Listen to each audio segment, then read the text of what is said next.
Presented by Aishwarya Music Mathli.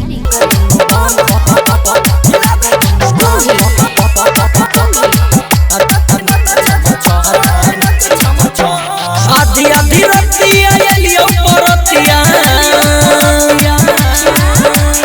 आधी आधी रतिया एलियो परतिया डीजे बजा के डमाडम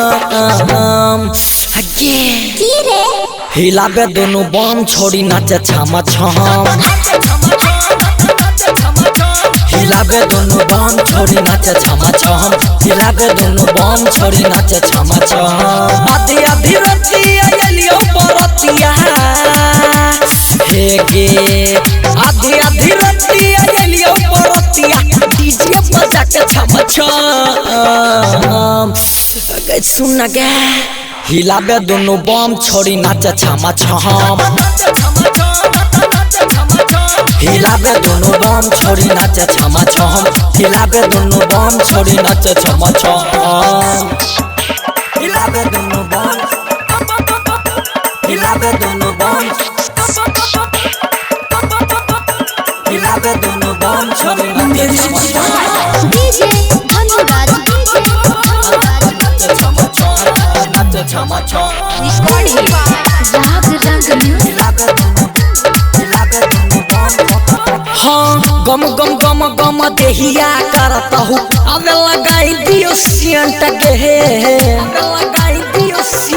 हाँ हाँ जकरा जकरा छूबे पतरा की मारत करेंट के सबे बरतिया के जलावा देखावे लेजर लाइट पर ढोरिया उघार बस मिली है 5-5 मिनट में हे गे बस मिली है 5-5 मिनट में भूला के सब हो गम हिलाबे दोनों बम छोड़ी नाचे छमा छम हिलाबे दोनों बम छोड़ी नाचे छमा छम हिलाबे दोनों बम छोड़ी नाचे छमा छम धनुराज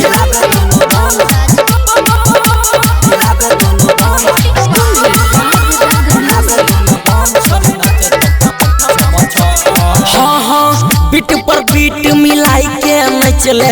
कट नहीं दी है ताल गे हाँ हाँ देखे में तू लागई छ गोरकी टपकिलास के माल के विकी मोनू विकास तोरा करा में उठे तो नमरी 500-2000 देखे राइटर आनंद देहाती से तो हे राइटर आनंद देहाती से तो लगाई है मरहम